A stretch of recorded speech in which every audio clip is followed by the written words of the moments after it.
buenos días, muy bienvenidos a todos los participantes de este evento. Desde una idea de Tecnoimagen para Wilsonic, para el empleo de tecnología Wilsonic, decidimos generar este pequeño class compacto con los consejos del ABC para el uso de esta y de cualquier tecnología del ultrasonido aplicados al ecodoppler vascular. Hemos denominado el ABC del Doppler vascular. Me acompaña un gran equipo de grandes personas y profesionales de Tecnoimagen. Se va a estar conectando y enseñándonos cómo debemos ajustar una imagen para el diagnóstico correcto. Esto lo va a estar realizando Raquel Mauro. Ella es licenciada en bioimágenes, tiene una expertise sumamente importante, es la persona a quien consultamos continuamente y seguramente también ya estaremos consultando en su nueva expertise que tiene que ver con el uso de inteligencia artificial aplicado a esta misma tecnología.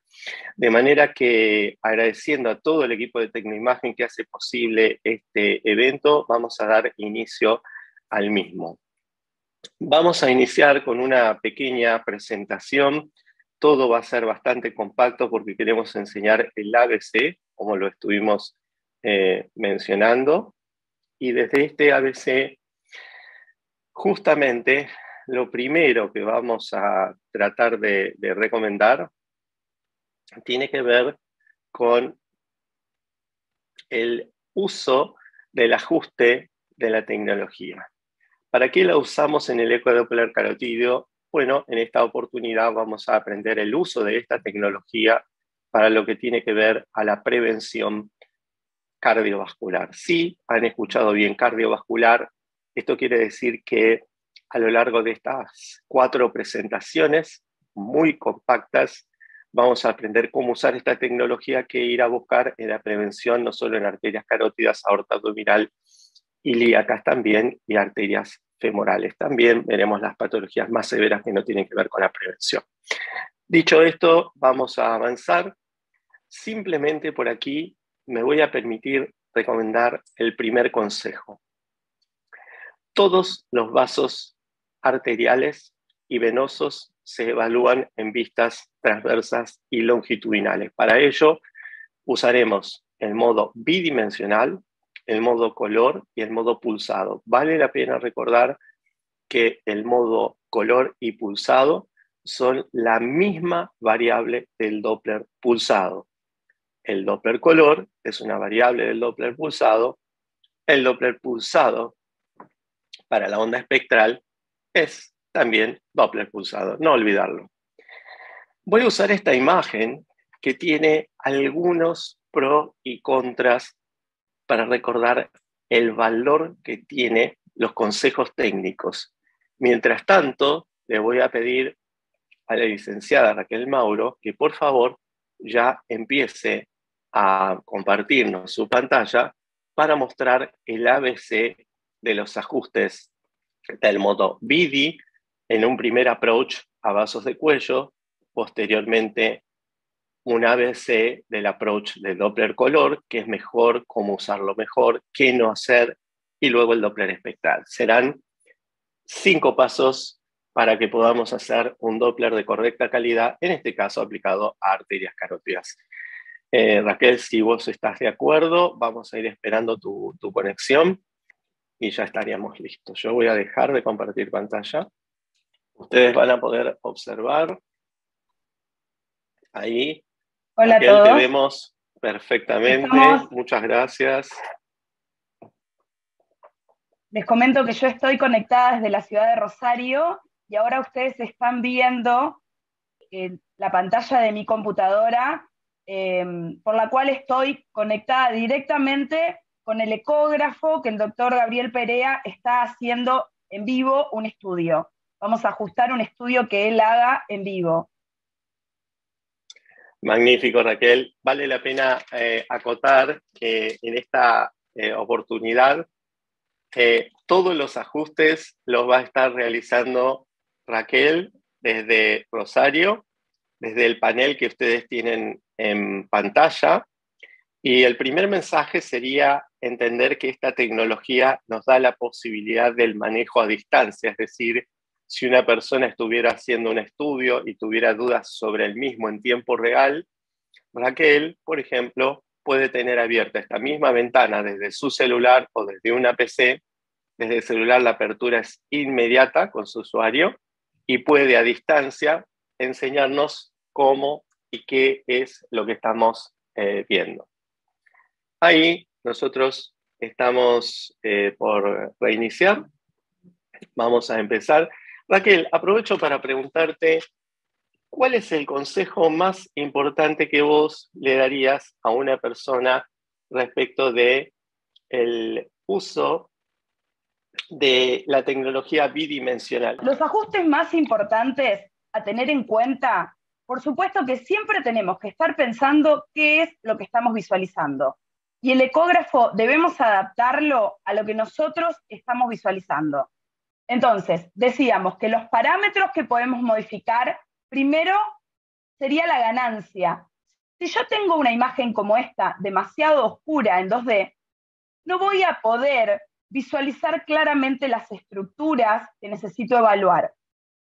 Entonces, si la pongo demasiado clara, tampoco sería útil porque todas las estructuras se estarían visualizando con grises demasiado amplificados y lo que debería ser negro lo voy a ver con ecos internos. Tengo que poner una ganancia siempre adecuada y teniendo en cuenta lo que estoy visualizando. En cuanto al TGC,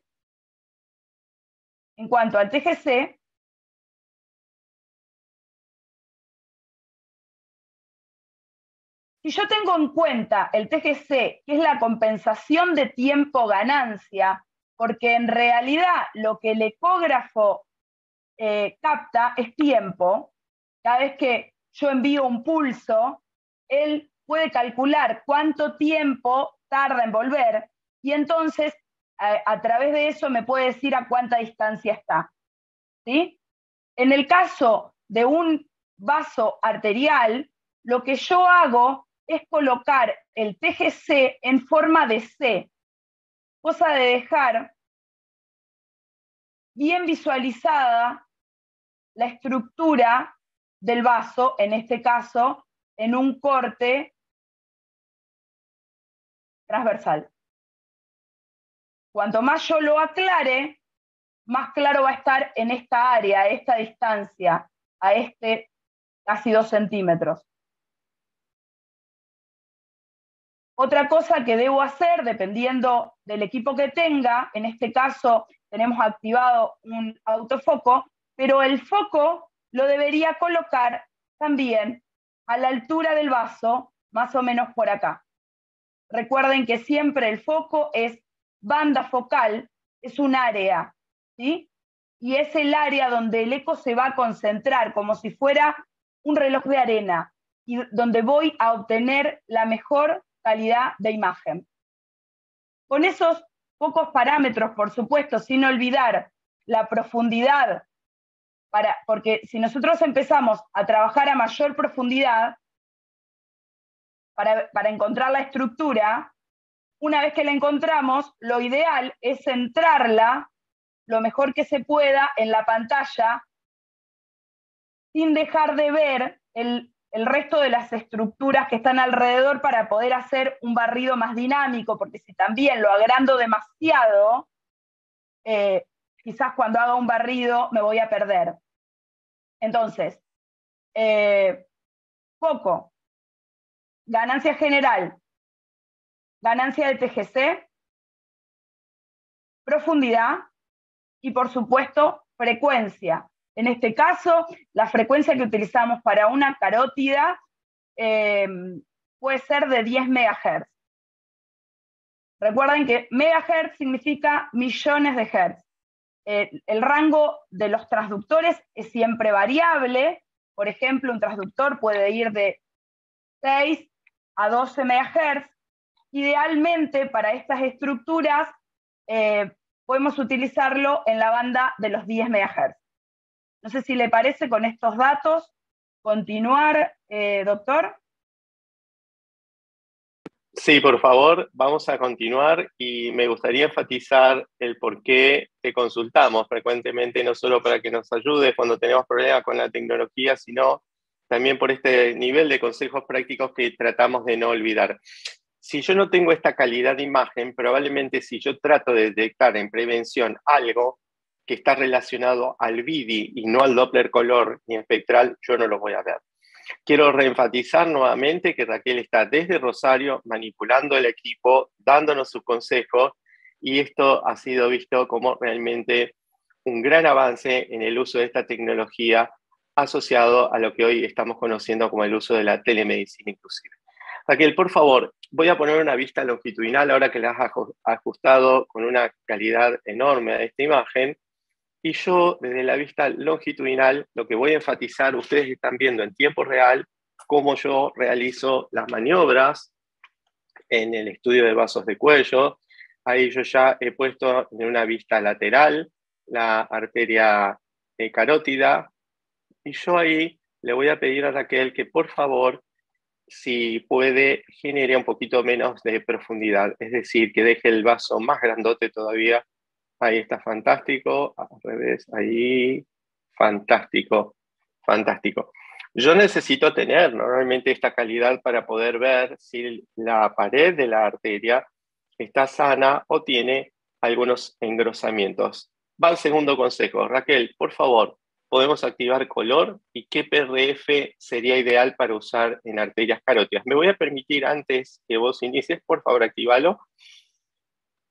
Solamente hacer una recomendación. El PRF, por favor, dejemos ahí la caja. El PRF tiene que estar a una velocidad que corresponde a la mitad de la circulación de las arterias. En este caso, la mayoría de nosotros usamos velocidades de 80 a 100 centímetros sobre segundos, con lo cual un PRF debería estar desde la mitad, es decir, 40 promedio, hasta inclusive menos 10, menos 15 para generarnos una imagen de calidad. Lo primero que yo le voy a pedir a Raquel es que me diga ahí, por favor, y nos dé algunos consejos de cómo ajustar el color en forma correcta. Yo ahí tengo un vaso horizontal. El único y último consejo que me permito dar es que cuando el vaso está horizontal, da lo mismo que la caja esté inclinada hacia la izquierda o hacia la derecha. Lo único que yo no debería hacer es trabajar con una caja cuadrada. Miren, se los vamos a mostrar en 2 segundos. Pongamos, por favor, Raquel, si querés, una caja cuadrada. Vamos a ver por qué no es aconsejable una caja cuadrada. La caja cuadrada tiene esta dificultad. Miren, miren cómo la variable de la perpendicularidad es 0, es decir, el equipo nos muestra azul y rojo. Vamos a inclinarla como estaba anteriormente y te pedimos por favor que nos des los 2 o 3 consejos de ajuste de oro. Por favor, Raquel. Me gustaría explicar en referente a esto, porque muchas veces me pasa que quizás al que se está iniciando le cuesta un poco entender cómo es que el equipo interpreta el flujo y cómo ajustarlo. Creo que si lo entienden y es muy, muy simple, es fácil después poder realizar el Doppler. Miren, yo acá tengo una caja inclinada. El ecógrafo me está captando desde acá arriba, ¿sí? El ecógrafo me está captando desde acá arriba y el flujo está en este sentido, ¿no es cierto? Entonces, el equipo solo puede captar desde arriba. Yo necesito captar la velocidad que va en este otro sentido. Si nosotros recordamos trigonometría, entre el vector, porque como dice el doctor, quizás si le pongo la línea de pulsado después es más fácil entenderlo. Le pongo la línea para que ustedes lo vean. Perdón. Le pongo la línea. No sé si la podés correr, Gabriel. Así. Entonces, el equipo solo puede captar las velocidades que se acercan hacia él. En este Niquit o en este dibujo de mapa de color, el equipo me está diciendo, las que vienen hacia mí son las que están en positivo, o sea, desde aquí hacia arriba. Las que se están alejando de mí son las que están en negativo, o sea, desde esta línea hacia abajo. Y como les decía, si yo tengo en cuenta trigonometría, o recuerdo un poquitito de trigonometría de la escuela, voy a ver que entre la línea del haz del ultrasonido y el vaso se está formando un triángulo rectángulo. El equipo puede saber cuál es la velocidad que se le acerca, o sea, la que está en 90 grados. Y si le decimos al equipo cuál es el ángulo, o si angulamos la caja, con ese ángulo y con ese vector de vertical, me puede dar el valor de la hipotenusa. Recuerden, el triángulo rectángulo es ese que tiene un ángulo de 90 grados. Entonces, si yo sé el valor del cateto adyacente y el valor del ángulo, el equipo puede perfectamente darme el valor de la hipotenusa, porque lo despeja y hace el cálculo matemático. Entonces, es importante que yo tenga, si el vaso está inclinado, un steering para que no se me presente aliasing, ¿sí? Que son otros colores dentro de la caja, porque recuerden que él solo va a captar el que se acerca en sentido vertical. Entonces, si yo se lo inclino, le doy una angulación, él me va a bajar el aliasing. Otro parámetro súper importante es achicar la caja de color. Al achicar la caja de color, yo voy a aumentar la resolución temporal y al equipo le va a ser mucho más fácil mostrarme el color. Se va a ver con mayor calidad, sobre todo si hay un vaso difícil de visualizar. Entonces, lo primero que debo hacer es achicar la caja color. Luego, cambio la ganancia color, que es la amplificación de los ecos. ¿Hasta cuándo la amplío? Hasta que no se extravase. Lo máximo que puedo sin que se extravase. El PRF es la escala que yo debo colocar en relación al vaso que estoy visualizando. Y por eso tengo que cambiar la escala dependiendo el vaso que estoy usando. Estoy cambiando continuamente la escala, incluso en un mismo estudio. No es lo mismo mirar la carótida que mirar la vertebral, porque tengo que tener en cuenta la velocidad del vaso que estoy visualizando. No sé si se entendió lo que dije de los vectores, pero es muy importante porque en realidad la velocidad en esta dirección la están formando dos vectores, uno vertical y otro horizontal. El que me calcula el equipo es solo el vertical, por eso necesito angularlo para que pueda calcular ambos y dé una medida precisa, ¿sí? Clarísimo, clarísimo, Raquel, clarísimo. Y quisiera ahí asociar el concepto que acabas de mencionar de que no es el mismo PRF para la arteria carótida que para la vertebral, y de paso enseñamos cómo ajustarlo para ver la vertebral.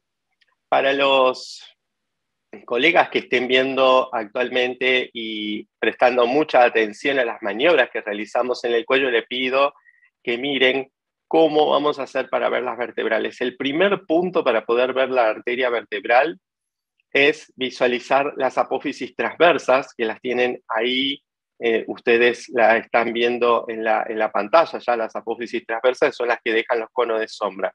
Le voy a pedir a Raquel que por favor baje la caja, que le dé profundidad a la caja, o si no la bajo yo, ahí la estoy bajando yo, Raquel. Ahí yo ya la bajé al canal vertebral, ahí está el canal vertebral, pero como nos decía Raquel, este ajuste que hemos generado, voy a sacar un segundito el pulsado, lo voy a quitar, ahí va, ahí está, voy a dejar el color solamente. lo que nos decía Raquel, bueno, yo ahí veo el canal vertebral, pero ¿dónde está la vertebral? Entonces Raquel, de vuelta a ese concepto. Probablemente esta vertebral necesite qué ajuste para que la podamos ver con color. Deberíamos bajar la escala o PRF. Perfecto. Ahí la bajamos. Y otro consejo que yo he tomado de Raquel es el de aumentar la ganancia. Es decir, cuando ya el PRF lo hemos bajado y nosotros, supongamos, ya tenemos la mejor imagen posible. Ahí está, Raquel, qué magnífico. Ahí hicimos dos trucos dos tricks que los vamos a compartir. El primero de ellos fue tener en cuenta el consejo. Las arterias que tienen circulación a más baja velocidad necesitan bajar el PRF. Primer trick, bajar el PRF. Segundo, cuando con eso no alcanza, subo la ganancia del color. Y cuando subo la ganancia del color, ahí, en ese instante, nosotros vemos cómo ya la guía, digamos, del Doppler color nos comienza a pintar la arteria vertebral como ustedes lo están viendo en pantalla. Dicho esto, vamos al tercer punto, que es la aplicación del Doppler pulsado. Le voy a pedir a Raquel que suba la caja nuevamente a la arteria carótida común. O la subo yo, Raquel, perdón. Ahí ya la he subido. Vamos a acomodarnos para la arteria carótida. Y acá viene un consejo muy esperado, muy esperado. Ahí nos ha quedado el ajuste de la arteria vertebral. Entonces le vamos a pedir la inversa del consejo. ¿Cómo hago aquí para volver a ver la carótida como la estábamos viendo? Simplemente vuelvo a ajustar la escala al vaso que estoy visualizando. Recuerden que cuando el equipo se queda sin escala, empieza a usarla del otro lado. Es como que da la vuelta. Y por eso me empiezan a aparecer colores azules, porque ya no tiene más rojo para pintar. Entonces da toda la vuelta. Ajusto la escala subiendo al valor de la carótida.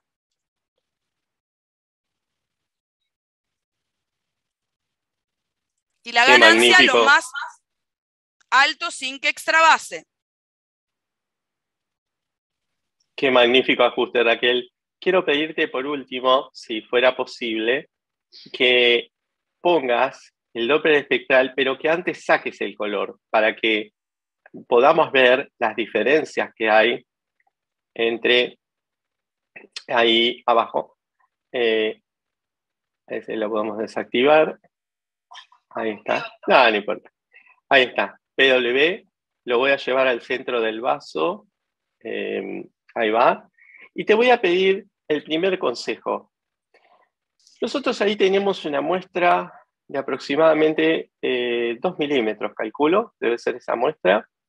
Pero quiero preguntarte si podríamos mejorar ese ángulo. La respuesta yo ya sé que va a ser sí. Lo vamos a poner en 60 grados en la dirección contraria, es decir, ahí estaría atravesando el vaso. Así es que si vos podés manipular eso, si no lo manipulo yo. Lo que quisiera decir en referente a eso son dos cosas. El tamaño de la muestra siempre en carótida debe ser como, al contrario, usted siempre me enseña, siempre debe ser 2/3 del tamaño del vaso, lo más chico posible, porque las velocidades cerca de las paredes siempre son menores que la del centro. Entonces, debo ubicar la toma de muestra o el ROI en el centro del vaso y puedo colocarlo de 2 milímetros o menos para visualizar exactamente los glóbulos que pasen por el centro del vaso. Otra cosa a realizar es, por supuesto, la angulación, porque el trazado del Doppler pulsado es lo mismo que el del color, solo que lo muestra en un gráfico de velocidad y tiempo. Así que debería ajustar ese ángulo siempre menor a 60. ¿Por qué menor a 60? Porque cuanto más grande yo haga, si es 0, mejor. Lo que pasa es que es muy difícil meterme adentro en esta dirección con el transductor. Por supuesto, no voy a estar lastimando al paciente para hacer una buena medida de Doppler. El equipo, si estuviera captando desde acá, sería perfecto. Pero como yo no puedo captarlo desde adentro, debo aplicarle una angulación. Si la angulación es mayor a 60, más probabilidad de error. Cuanto más cercano a 100, muchísimo más error. Cuanto más cercano a 0, muchísimo menor error. Por eso es que se coloca una angulación baja, teniendo en cuenta mi mano y el haz. Así que, doctor, si quiere usted hacer la modificación pertinente.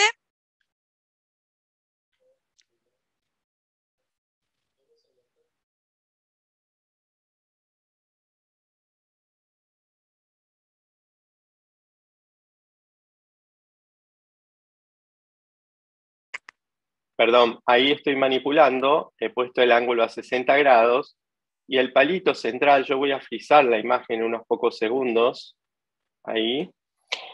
Yo quiero enfatizar aquí que lo más importante probablemente sea el posicionamiento de la rayita que ustedes ven en el medio, que es el ángulo de corrección. Ese ángulo de corrección que ahí nos está mostrando perfectamente Raquel, está en este caso situado a 60 grados, es decir, nosotros siempre tenemos la concepción de 60 hacia abajo, 60 es el ideal y, perdón, 0 es el ideal y 60 es el aceptable.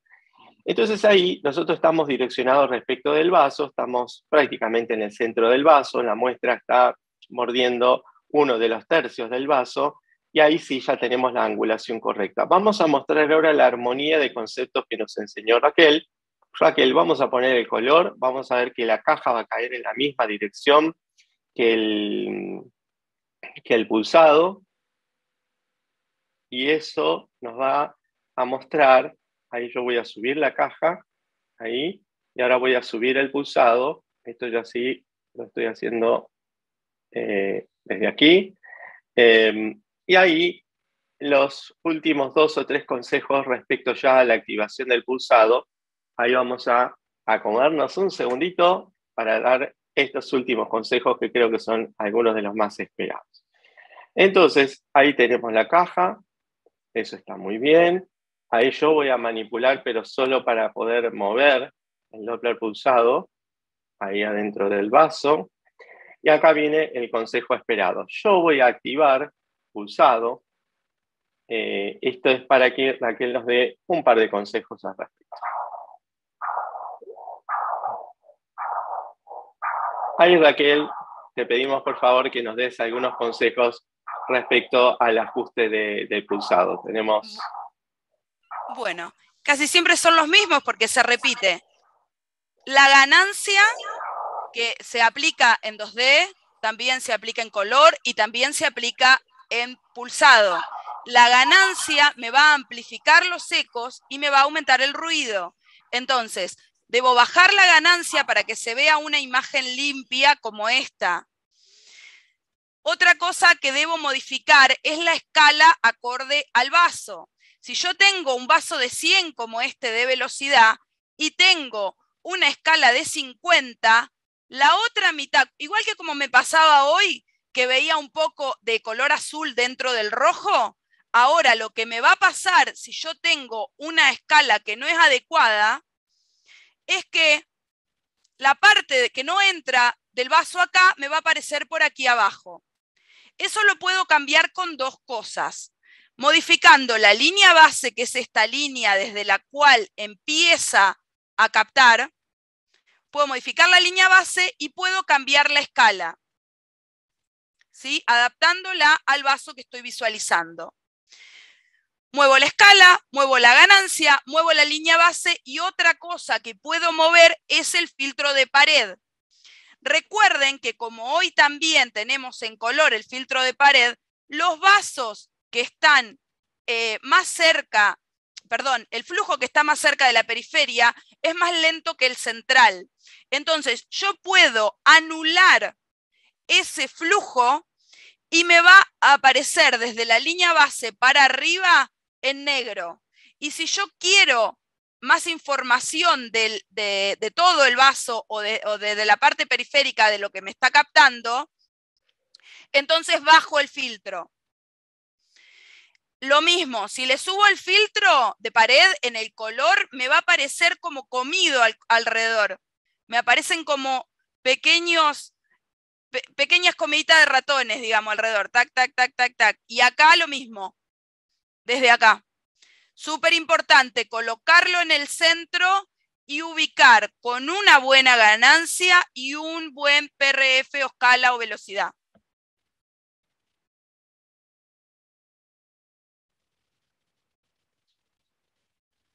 Excelente, Raquel. Ahí voy a parar para que podamos... te pido a vos, por favor, ¿lo querés frizar?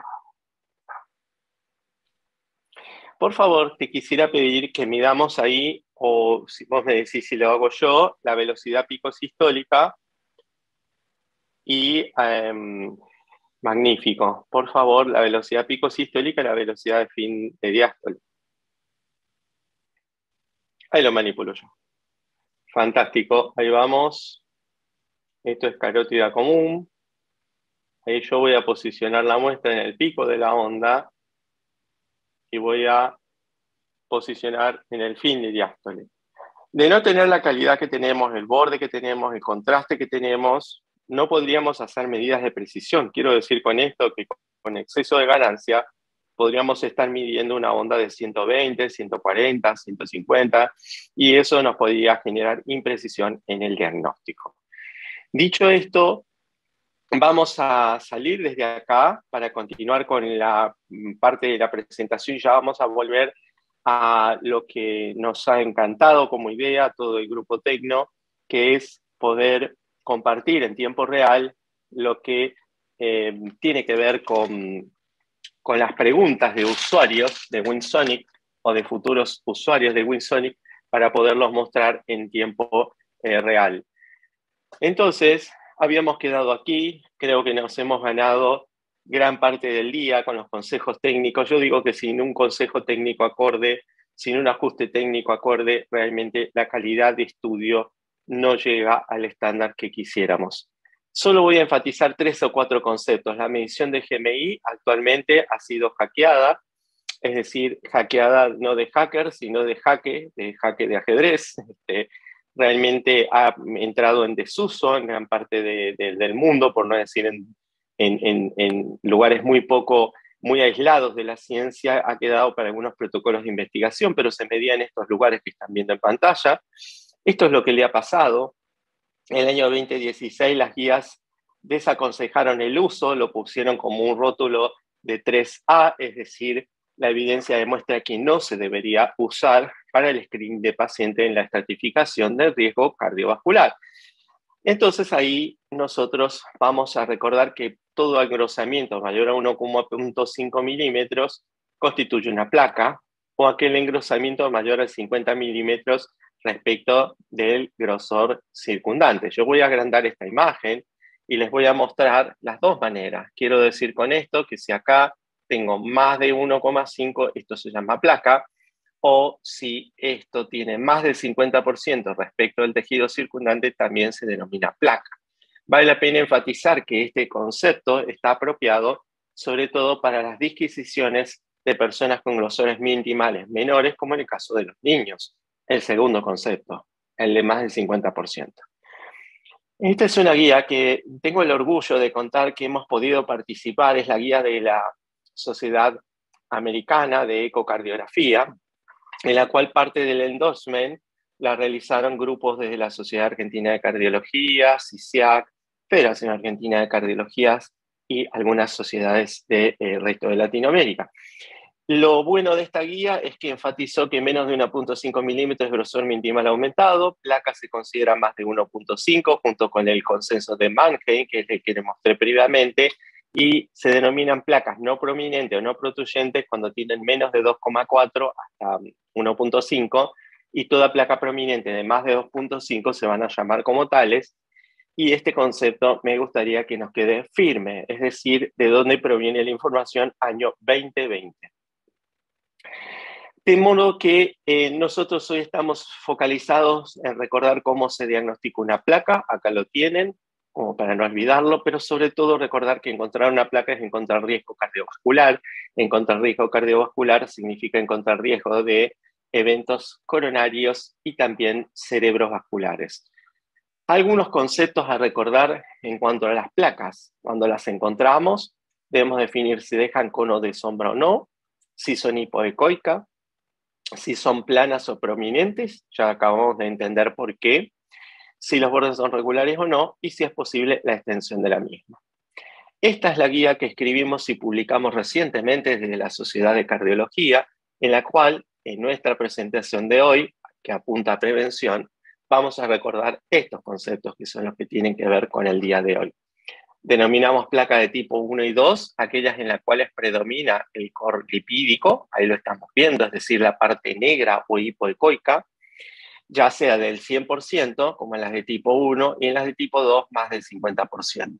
Cuando ya predomina la fibrosis o el calcio, es decir, en los grises, en la escala de grises o blancos, con cono de sombra o sin cono de sombra, son placas de tipo 3, 4 o 5. La 5 es cálcica y la tipo 3 y 4 son predominantemente fibrosas.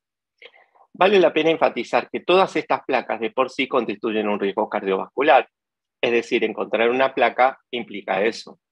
Pero por otro lado, quiero enfatizar que las tipo 1 y 2 implican riesgos de vulnerabilidad de placa, que no es lo mismo.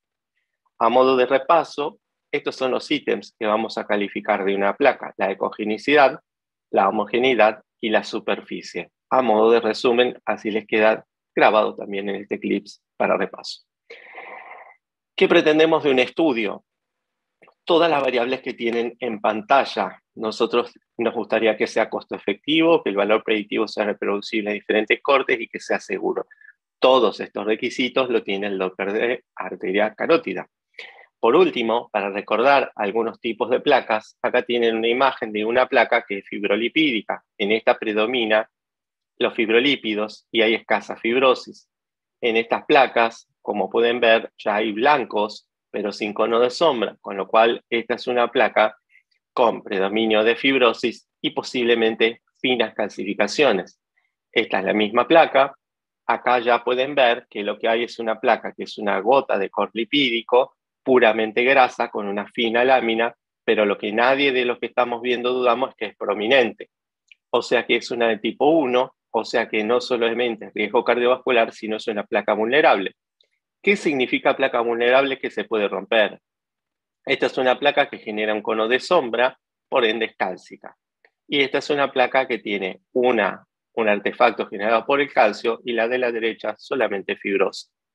Aquí tienen los artefactos del calcio que no dejan pasar ni el color ni el Doppler espectral, solo para recordarlo, porque por eso se llaman inclasificables. Y por último, esta placa que tiene que ver con un abundante core lipídico y que no solamente es prominente, sino que también es predominante core lipídica. Esta placa se denomina placa vulnerable. La placa de la derecha es una placa predominantemente fibrosa. Como verán, en todos casos, las placas están ubicadas a donde tienen que estar, es decir, en la bifurcación en el bulbo carotídeo. No hemos mostrado placa en la carótida común dada su baja prevalencia. Acá tienen una placa mixta donde se ven diferentes ecogenicidades, desde el calcio a la fibrosis y un abundante core lipídico. Esto también es una placa vulnerable porque predomina acá. Están viendo cómo el calcio deja el cono de sombra. Estas no son placas vulnerables, pero sí constituyen riesgo cardiovascular. Es decir, si usted encuentra esta placa, a no olvidar que ahí vemos comentarios, ya lo vamos a responder, que las placas pueden generar este cono de sombra. Por último, ¿cómo describir una placa cuando es vulnerable? Que no solamente es riesgo cardiovascular, sino sí es riesgo de ruptura. Bueno, tienen abundante core lipídico, son prominentes porque miden más de 2.4 milímetros y se describen con signos sugestivos de vulnerabilidad. A no olvidarlo, por favor, más de 2.4. ¿A dónde está el pasado que se está haciendo futuro? En determinar la carga de placa de las personas, es decir, en el estudio cero, tratar de, en todas las placas que encontremos, en las vistas longitudinales, tratar de medir el área. Tengo que enfatizar un punto de vista personal. yo no creo que este método de medir las áreas de placa sea útil para el seguimiento de los pacientes, es decir, no vamos a ver ni crecimientos ni compactación de las placas, pero sí en el estudio cero para determinar a mayor área de placa en todo su organismo, mayor riesgo cardiovascular. Esto sí lo quiero decir, se estaba haciendo hace muchos años, después se dejó de hacer porque la falta de visión de reproducibilidad futuro para el seguimiento del paciente, pero probablemente para determinar la primera carga de placa esto tenga valor. A tal punto es así que ya hay trabajos de muchos años, este es uno de ellos, año 2011, revista Stroke, donde demostraban por cuartilo que tener más área de placa, lo están viendo en una pequeña tabla, en hombres y mujeres implicaba mayor riesgo cardiovascular. Por último, no olvidar de evaluar el tronco brachiocefálico, que lo vamos a estar compartiendo también en estas charlas y tutoriales, cómo hacer las maniobras. Esta es una de las últimas placas para terminar y dar lugar a preguntas, e incluso quiero estimularlos a que nos pregunten para poder usar y mostrar cómo hacemos maniobras o ajustes o dudas que tengan, a lo mejor con el uso de sus equipos o de otros equipos que no sean necesariamente estas mismas marcas. Pero bueno, quiero enfatizar en esta que hoy en día estamos buscando la placa en las carótidas y en las femorales y cuando es posible en las ilíacas. Que cuando podemos medir el volumen de placa, ya hay trabajos que están hechos con software envolventes de 3D, pero que por el momento tenemos que decir que el área de placa, aquí lo tienen, que cuando encontramos, por ejemplo, más de 16.5 milímetros cuadrados de área de placa, está asociado en forma significativa a la presencia de enfermedad coronaria. Es aquí donde yo tracé la flecha donde me parece que hay uno de los elementos más importantes. Y para las femorales, yo me lo voy a permitir adelantarlo para cuando ya tengamos y estén todos pendientes de esto, también recordarles que la área de placas se asocia a alta prevalencia de enfermedad coronaria cuando tienen más de 42 milímetros cuadrados. Entonces, vamos a pasar ahora a lo que denominamos la receta del día, que le voy a pedir a Raquel, por favor, que interactúe con nosotros mientras ya vamos revisando las preguntas para ir respondiéndolas una a una en lo posible. La primera receta, esto es así, la vamos a poner así.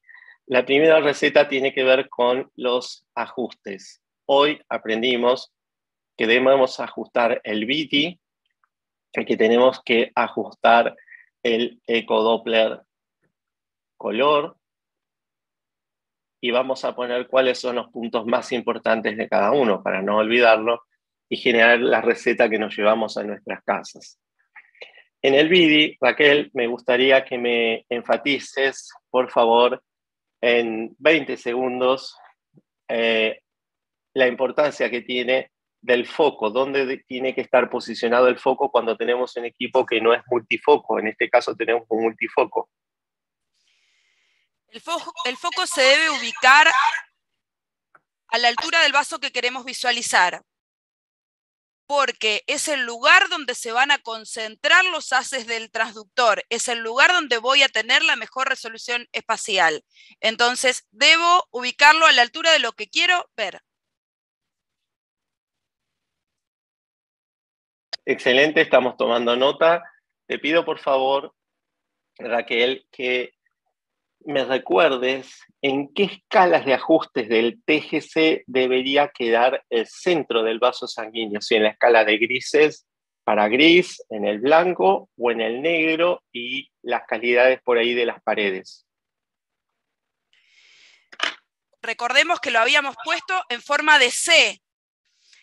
A la izquierda es lo más oscuro y a la derecha lo más claro, por lo que estaría a la altura del vaso más oscura.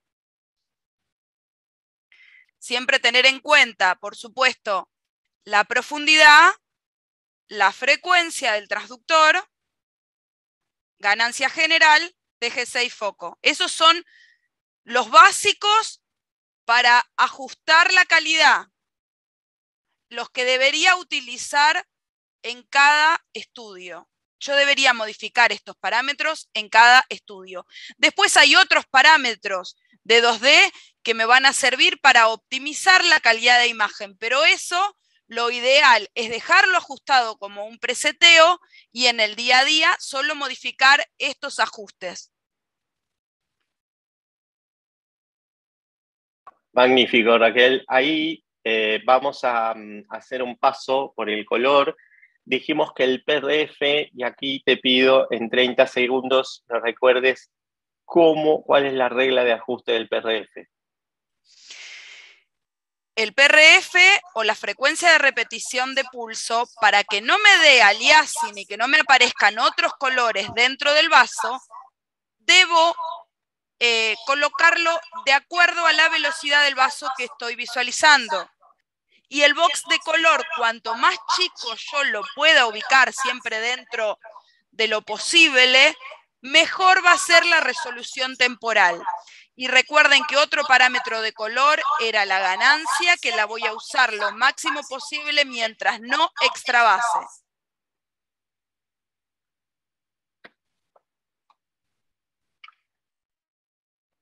Excelente, Raquel. Ahí voy a hacer en esta pequeña gráfica un mini dibujo para recordar esto, que es una de las cosas que más nos preguntan, que es la orientación de la caja. Este consejo lo acabas de dar. Cuando este es el vaso sanguíneo, ahí lo vamos a mostrar, y el vaso sanguíneo está horizontal, la caja debe caer inclinada. Esto nos va a permitir recordar el próximo consejo. Y cuando el vaso sanguíneo está en este posicionamiento, más bien oblicuo, nuestra caja de color tiene que caer recta. Esta regla se va a llevar de maravillas con el consejo siguiente, que va a tener que ver con el Doppler espectral, y no quiero olvidar por último la importancia que tiene, como decías, la ganancia psique extravase. Dos consejos respecto del Doppler espectral, y lo vamos a mostrar en segundos, todo en la última imagen que ajustaste, Raquel. Dos consejos del espectral. Para ajustar el espectral, debo nuevamente ubicar el PRF, escala o velocidad de acuerdo al vaso que estoy visualizando, porque es el color expresado en un gráfico de velocidad y tiempo, así que debo ajustar la escala.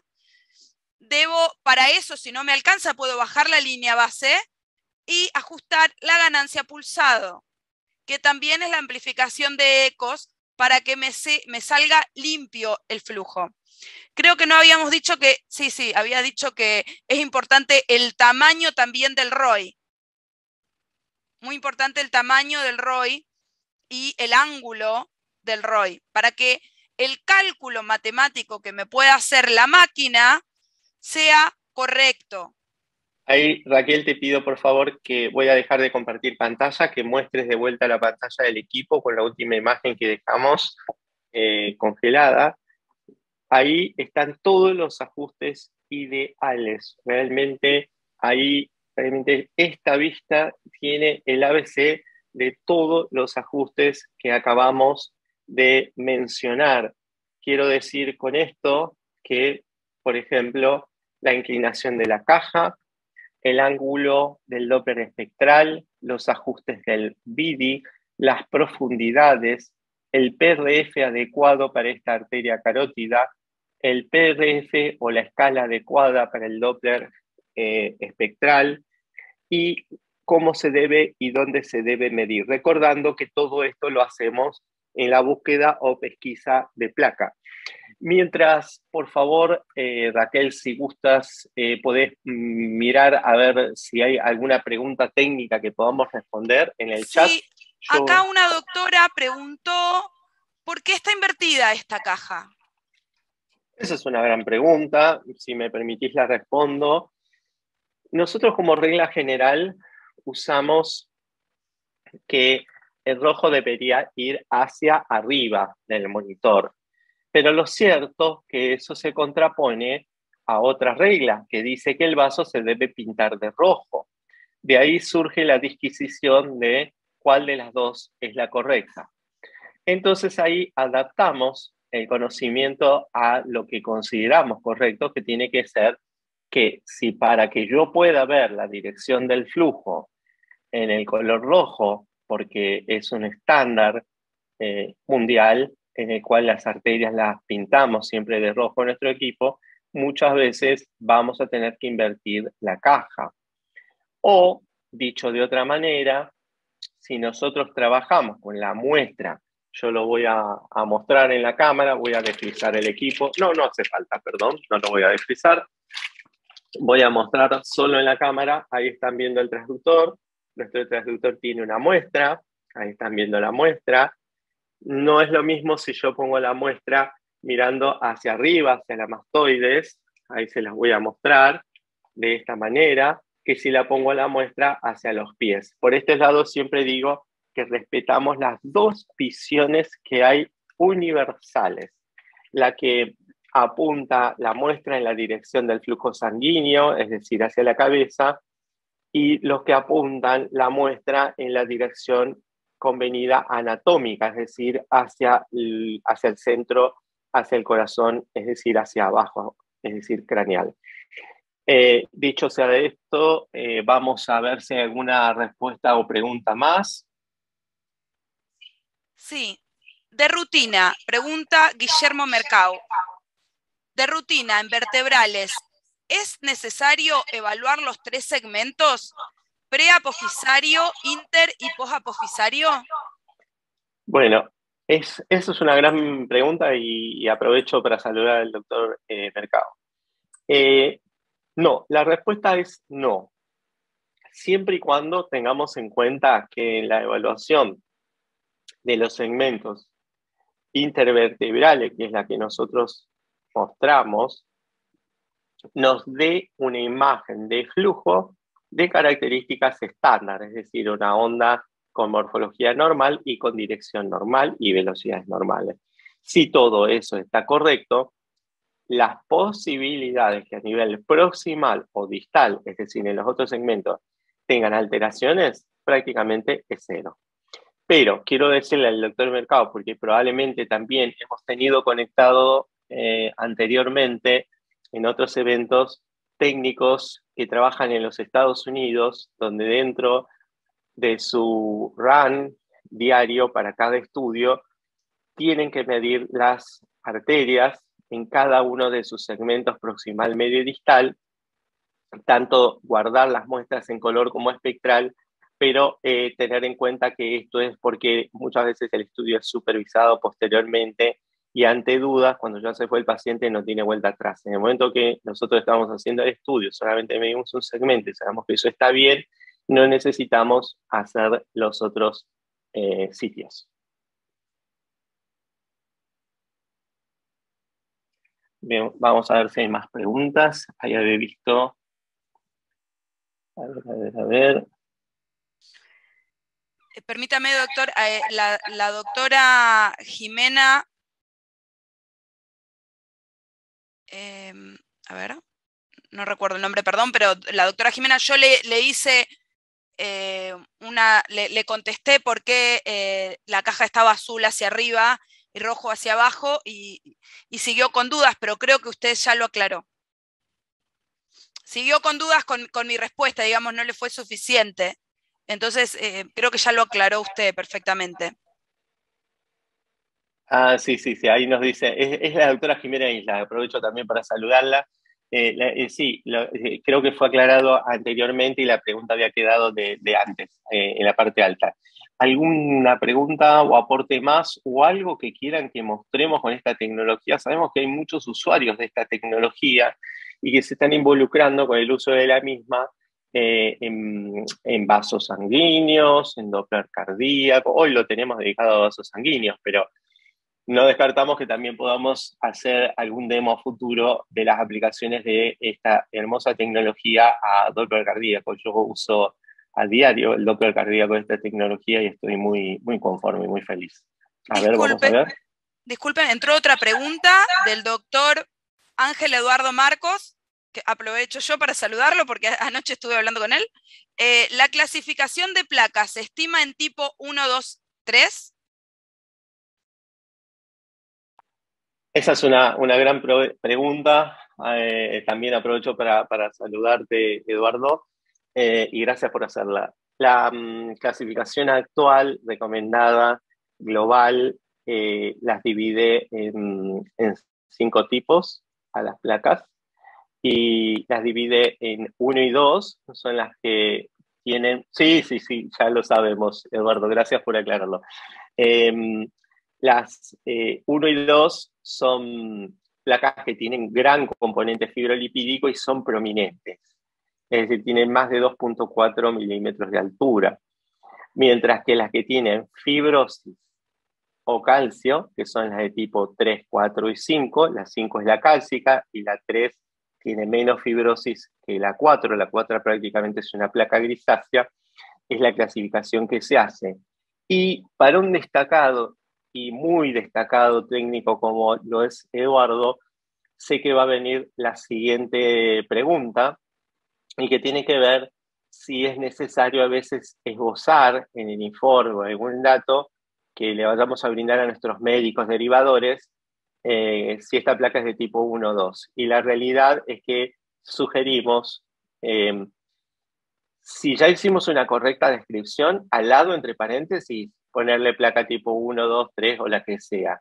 Pero si no hemos hecho una perfecta descripción de esa placa, sugerimos no poner, por ejemplo, bidimensional placa tipo 1 en el bulbo carotidio izquierdo, placa tipo 2 en el bulbo carotidio derecho, porque muchas veces hay algunas otras clasificaciones en desuso que generan confusión, o porque no, muchas veces nuestro médico derivador podría no entender de qué clasificación o de qué estamos hablando. Así que me parece muy apropiada. Gracias, Eduardo, por esa pregunta.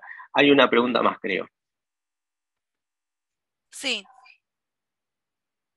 ¿En pacientes pediátricos los valores de placas son los mismos? Bueno, esa es una gran pregunta porque esa es la pregunta que motiva. Yo ahí les estoy por remencionar este primer concepto con el cual nos insertamos en el mundo de placas y que tiene que ver con que se considera placa cuando la misma tiene más de 1,5 milímetros. Esto es aplicable a adultos. Pero en las poblaciones adolescentes o niños, los valores de placas pueden ser diagnosticados por una prominencia mayor al 50% respecto del grosor mintimal previo. Esto quiere decir, perdonen la comparativa, pero si tenemos una mioíntima muy finita de 0,5 con 0,6 milímetros y en algún lugar yo veo algo como un mosaico levantado y ese mosaico levantado tiene más del 50% del valor de esa mioíntima, del que te da la mioíntima, eso se considera placa para estas poblaciones específicas. Así es que muchas gracias por esa pregunta, doctora Lamas.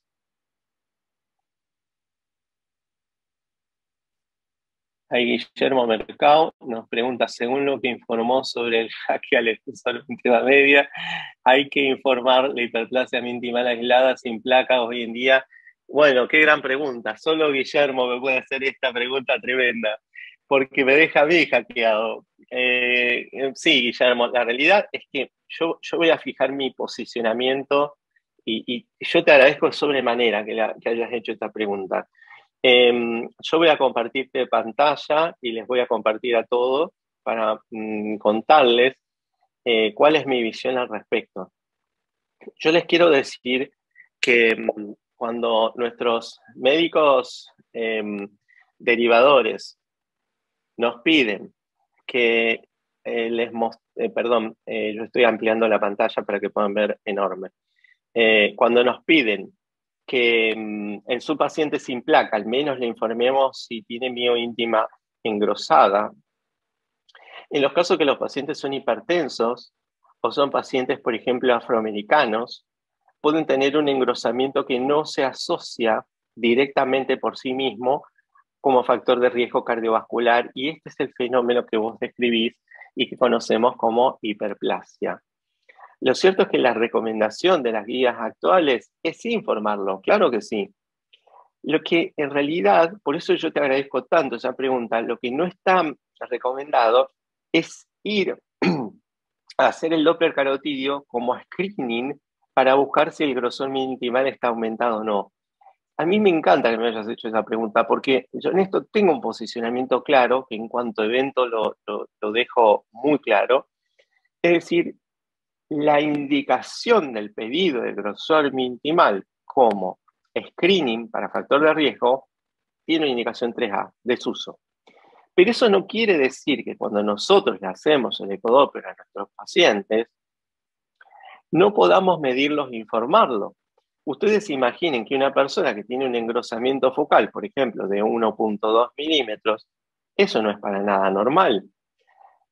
Y eso nosotros lo acabamos de encontrar en la pesquisa de placa. Entonces, probablemente ese dato pueda tener alguna utilidad para nuestro médico llevador. Pero respondiendo a lo que nos preguntabas, cuando hay hiperplasia, sí, yo debería medirlo, debería informarlo y debería explicar que, por ejemplo, que es difusa, por ejemplo. Así que muchas gracias. Vamos a ver si hay alguna pregunta más. Y vamos a tener en cuenta también que nosotros teníamos preparado un último avance. A ver, acá hay otra pregunta de rutina. No, esa ya la habíamos respondido. Bueno, queríamos mostrar un micro avance con Raquel. Si no hay más preguntas, si salen, las vamos a responder. Este micro avance tiene que ver con algunos consejos ya dinámicos de cómo realizar un estudio de ecodoppler vascular en las arterias del cuello. Dinámico significa porque ya tenemos el equipo ajustado y solamente lo vamos a ir mencionando a medida que lo vamos haciendo. Yo voy a dejar de compartir pantalla, le voy a pedir a Raquel que por favor comparta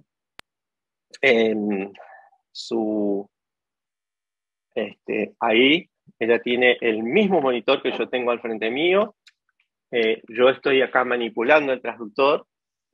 Ella nos ha estado ajustando y dándonos consejos de el uso, digamos, apropiado del ecodoppler.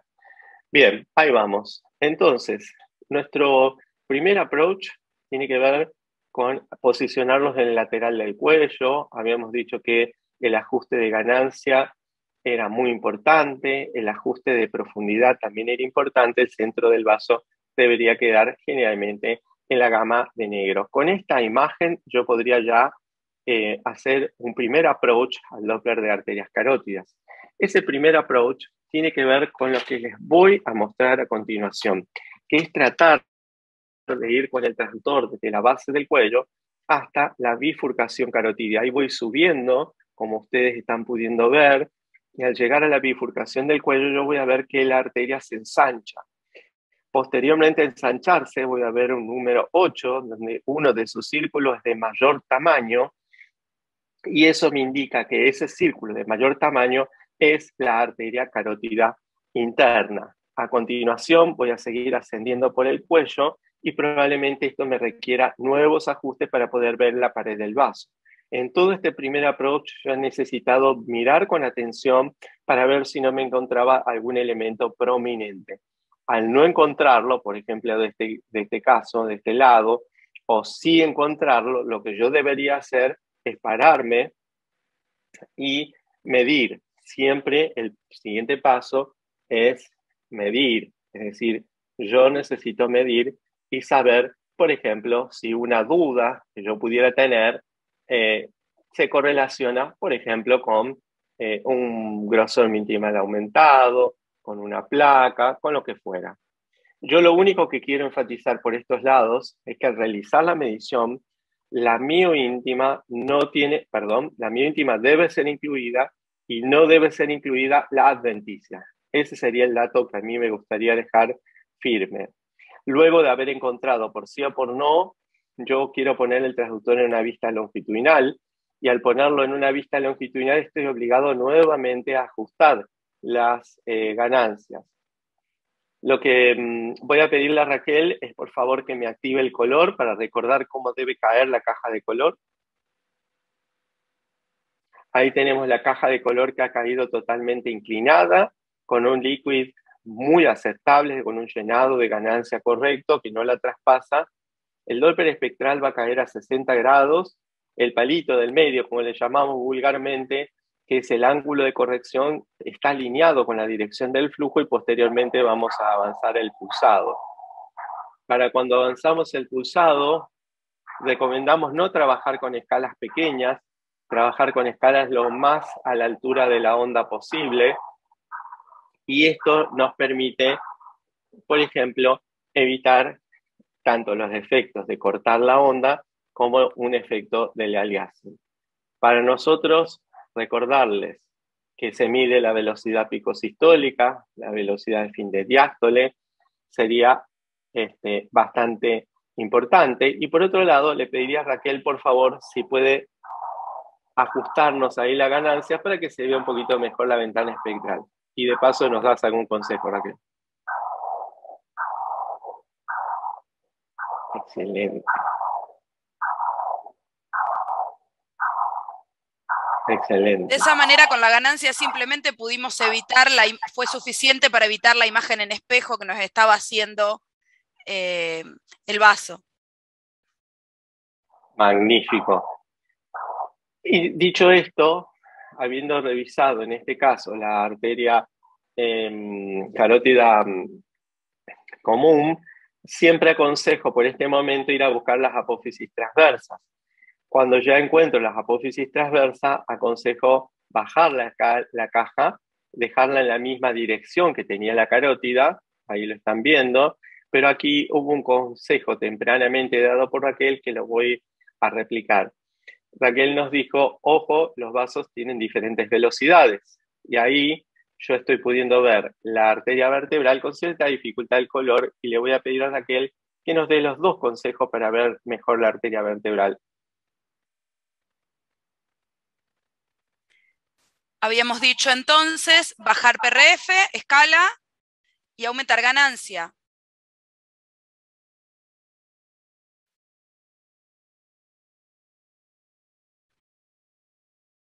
Excelente, excelente. Y una vez que nosotros tenemos esta imagen, ahí sí podemos insonar la arteria vertebral. Yo ahí he quitado el color a propósito, donde ustedes ven que aquí ya tenemos el Doppler espectral de la arteria vertebral. La misma es más compacta para la onda, para el tamaño de la onda, con lo cual a pesar de eso se puede ver que el centro de la ventana tiene menor cantidad de ecos asociado al concepto de flujo laminar.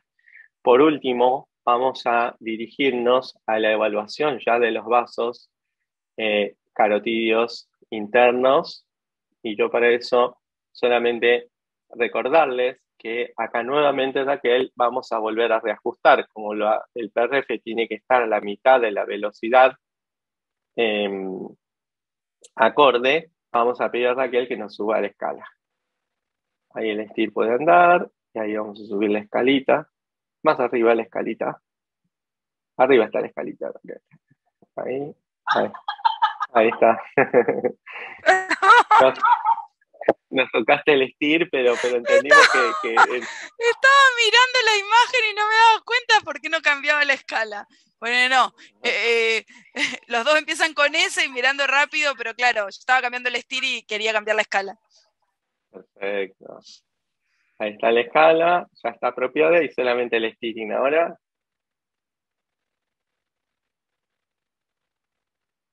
Ahí está, y ahora steering. Fantástico, fantástico. Vamos a dejar un steering totalmente para el lado contrario. Eso. Ahí, lo seguimos, por favor, hasta que quede totalmente. Yo ahí acomodo de vuelta el vaso.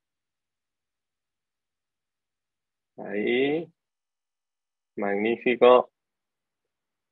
Magnífico.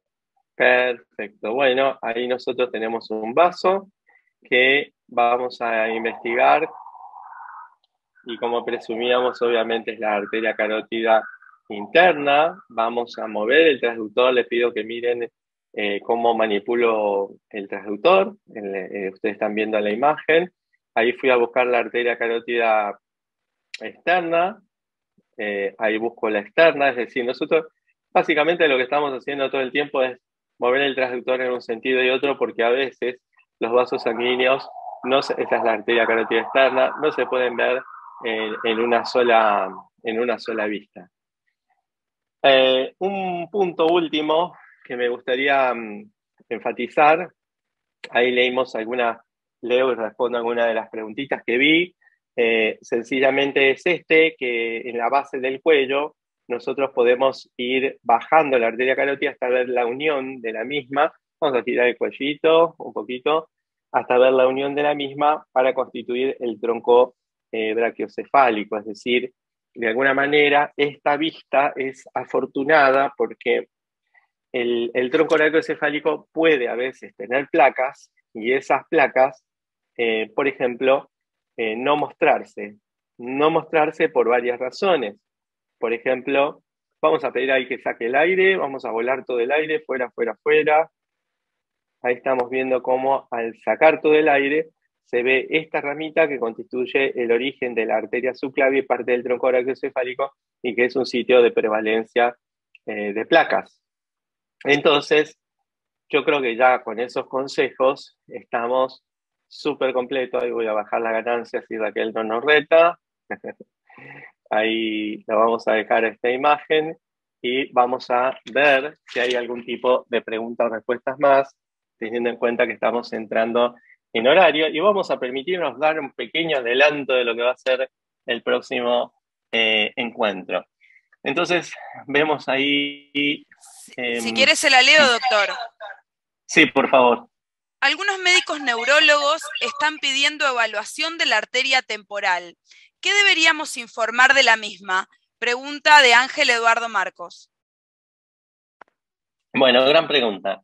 Yo lo que voy a recomendarle a Eduardo, a quien conozco mucho, es en lo posible tratar de esperar un poquito hasta el próximo, lo vamos a mostrar en el próximo evento, porque casualmente fue el capítulo que a mí me tocó escribir en la guía de Doppler vascular. Pero como adelanto, lo que sí vamos a decirte, Eduardo, lo primero es la permeabilidad de la misma. Primero que esté permeable. Y en segundo lugar, el grosor mintimal de la misma. Que cuando tiene una medición que sobrepasa, vos fíjate lo finito y lo pequeño que es el mundo, el 0.3 al 0.5 milímetros, es decir, cuando la arteria parece un corcho visto de frente, yo les voy a mostrar alguna imagen. En esos casos, los neurólogos lo que están buscando es el engrosamiento de la arteria, lo cual se denomina, en esta situación que yo te estoy contando, arteritis. Yo ahí me voy a permitir, a ver, un segundo, compartirte una imagen. Mientras tanto, por favor, no sé si hay alguna pregunta más, pero quiero justamente mostrarte esto que vos me has preguntado. Ahí está. Dame un segundo. Y mira, si nos hubiéramos puesto de acuerdo, no sé si esto hubiera pasado. Ahí está, mira. Ahí te estoy mostrando una imagen que tiene que ver, esta fue publicada hoy, con cómo se mide el engrosamiento de la pared en la arteria temporal y la misma tiene presencia de flujo. Esto es una arteritis. Lo que están buscando los neurólogos en muchas cefaleas están pesquisando la arteritis y esto es lo que están buscando.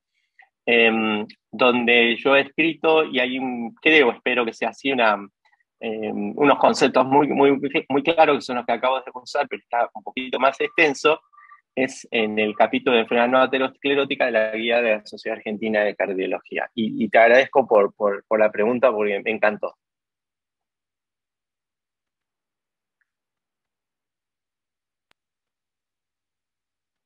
Bien, vamos a ver si hay más preguntas. Ahí vamos. Ahí, bárbaro. Hoy, bueno, vamos a, usando estos últimos 5 minutos. Vamos a hacer lo correcto. Lo primero es dar un approach, lo segundo es agradecer.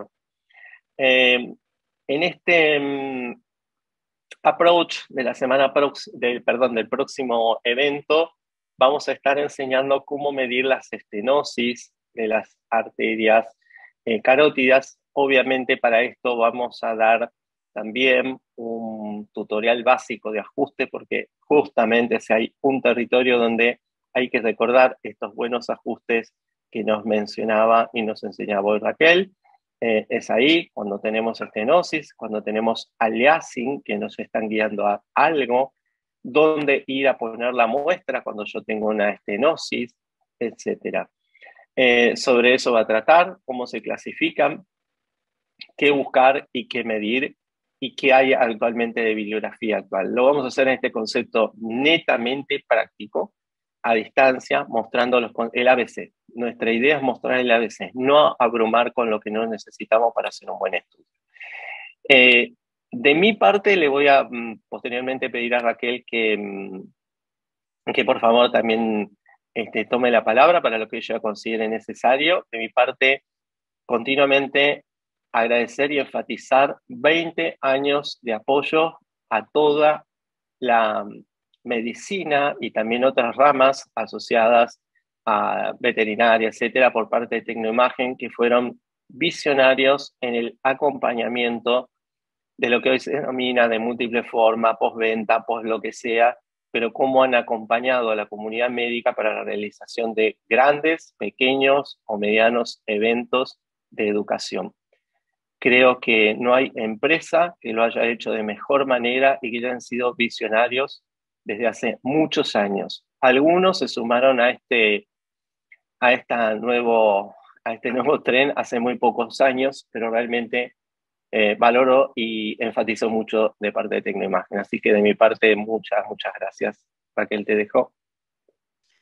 Muchísimas gracias a vos, Gabriel, como siempre, por estar ahí, por tu sabiduría, por lo que tenés, que me parece fantástico, que haces fácil lo difícil, y esa es una capacidad única. Tenés tanto conocimiento y humildad, y sobre todo desde mi lado, que sos tan tecnológico y que te permitís hacer este tipo de cosas raras que por ahí te proponemos, que es conectar a distancia, o que no tenés miedo y le das para adelante con todo lo que sea tecnología, ya sea con la inteligencia artificial o con todo esto de conexión remota, que bueno, obviamente nosotros nos dedicamos a eso, nos encanta, y te agradezco muchísimo que te prestes, digamos.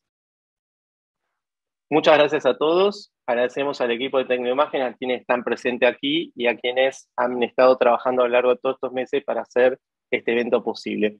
Nos vemos en el próximo. Hasta luego. Muy buen fin de semana.